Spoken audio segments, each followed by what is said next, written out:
किसी ने बड़े कमाल की बात कही है कि यूं तो रक्तदान और कन्यादान महान दान है, लेकिन आज के जमाने में वक्त दान भी अपने आप में बहुत बड़ा दान है।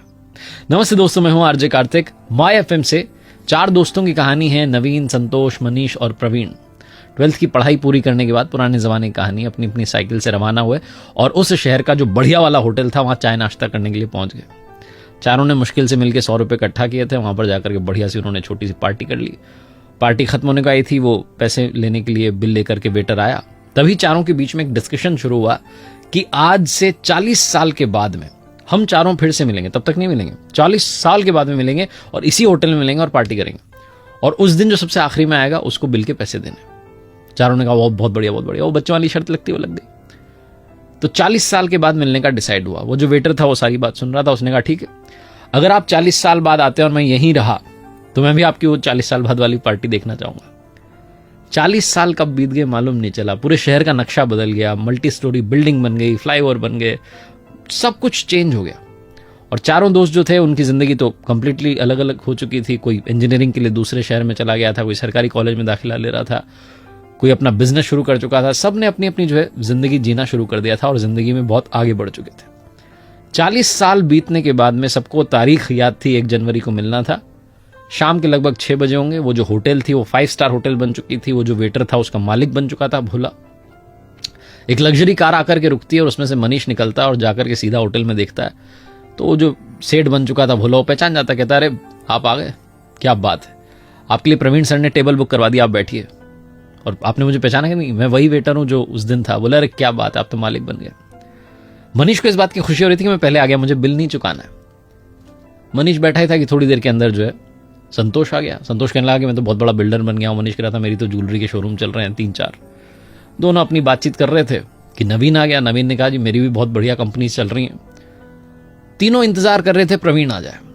तभी वो जो सेठ था भोला, जो कि उसका मालिक था 5 स्टार होटल का, उसने कहा कि अरे आप शुरू कीजिए, स्नैक्स लेना शुरू कीजिए।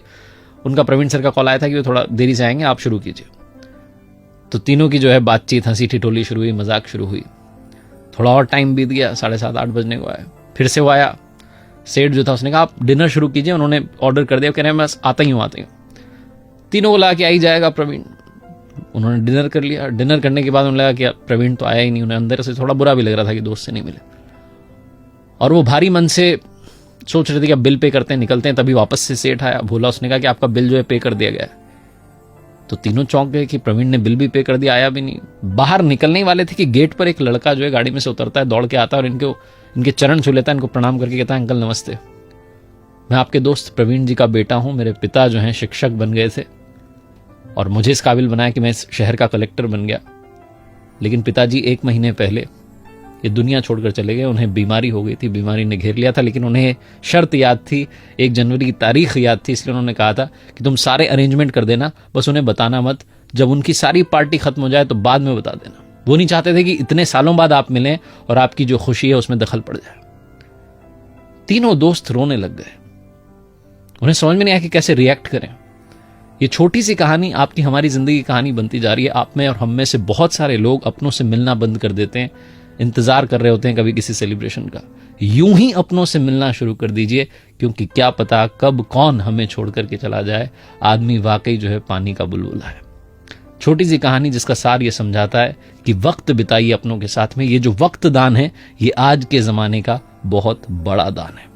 माय एफएम पर आरजे कार्तिक आपसे एक ही बात कहता है, चलो अच्छा सुनते हैं, अच्छा सुनाने का प्रयास हम करते रहेंगे। और आखिरी में ऊपर वाले के आशीर्वाद, अपनी मेहनत और अपनों के प्यार के साथ कर दिखाओ कुछ ऐसा कि दुनिया करना चाहे आपके जैसा।